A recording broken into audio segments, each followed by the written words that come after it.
Hello everyone, how are you guys doing? Hope everyone has been doing good this semester. I know personally I've been struggling with online classes and Corona.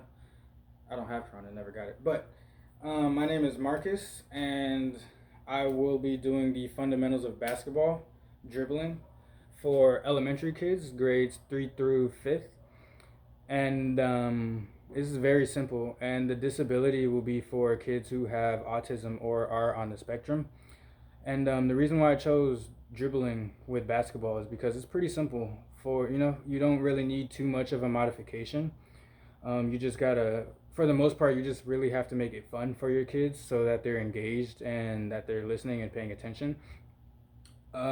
Equipment, you're going to need, this can be indoors or outdoors. So really you just need space, whether it be in the gym or it could be outside on the court or in a parking lot maybe, if you have space for your kids. You're going to need a basketball, of course. For modification equipment, you could use a beach ball or a foam ball because those are easier to handle. However, for a foam ball, make sure it can bounce because dribbling the ball has to bounce back to you. We will be playing music, the Harlem Globetrotters music, for those who know, and for those who don't. And so we're going to start off with the left hand, stationary dribbling, and then we're going to switch to the right hand, stationary dribbling, and then after that is going to be back to the left hand, but dribbling in movement. First it's going to be forward and back, and then after that we're going to add a turn, and then same for the right hand. And then next we'll be going over crossovers, pretty much, which is dribbling from left to right or right to left, whatever hand you start with. And to top it off, for ending the class, we could have the students play a game. And the game is kind of like knockout, but dribbling instead. So you have all your students gather on the court, everyone moves around dribbling, and the object of the game is to knock out opponents' basketballs and pretty much be the last one standing. And so let's get into it. First, we're going to start off with our left hand. So with the left hand first, stationary dribbling right here.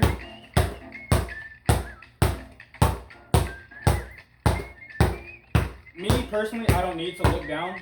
Most kids are going to end up looking down at the ball like such. That's okay as long as they're doing it.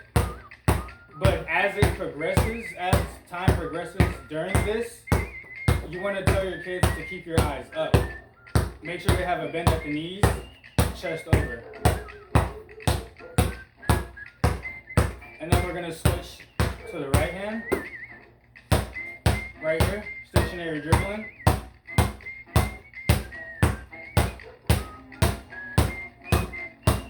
And then when you feel that your kids are getting comfortable with this, now have them move forward. So then we're going to move forward and then back. Still with the right hand. Forward and then back. And then same with the left.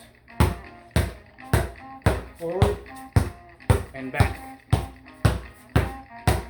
Forward and then back. And then when your kids are getting comfortable with this, tell them to add a turn in there when they're moving back.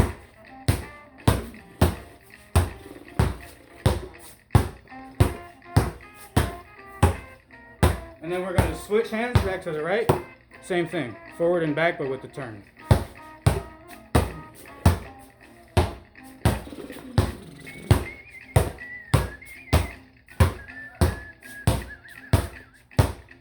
Now after we go through one-handed dribbling, when your students are comfortable with that, then we're going to add in a crossover, which is pretty much stationary only, which is pretty much from one hand to the other. For this, they can go as slow as they need to, as long as they keep a rhythm. And then the trick with this one, as time goes on, have them speed up.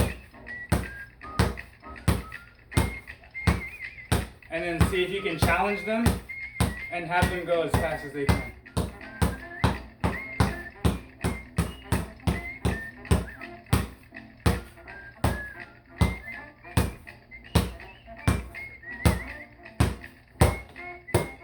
Now, if you want to, you can have 2 balls dribbling. However, this isn't too important because not all kids will be able to do this part of it. For this, it's actually pretty difficult. We'll go for 2-ball dribbling, first stationary, of course.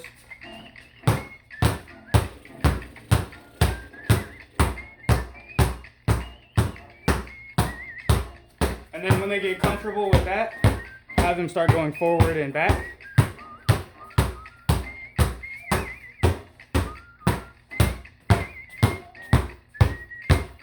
And then if they can get comfortable with that, have them add in a turn when they move.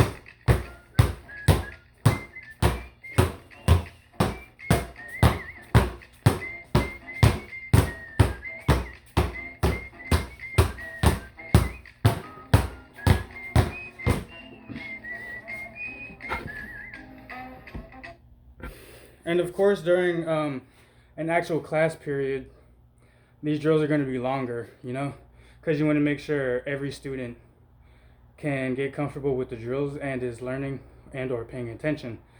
And I can't demonstrate it because I'm by myself, but imagine maybe 3 of us with 1 ball just dribbling around, trying to knock each other's balls out. And so that game would be for the end to cap off the lesson plan. And just as a quick recap, this is the fundamentals of basketball dribbling for elementary kids, grades 3 through 5th. They're going to have maybe autism or be on the spectrum.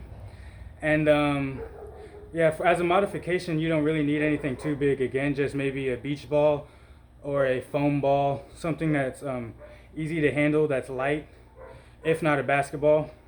The 2-ball dribbling isn't too necessary because that's actually pretty difficult. If your kids can't do that, then have them just with 1 hand, forward and back. And then, I chose autism because it's not too big for modifications that you have to do for your lessons plan. And then also, growing up, I've played basketball against some kids who had autism and or were on the spectrum. And they were actually really good at the game. And of course, you just want to make the lesson plan fun for the kids so that they stay engaged.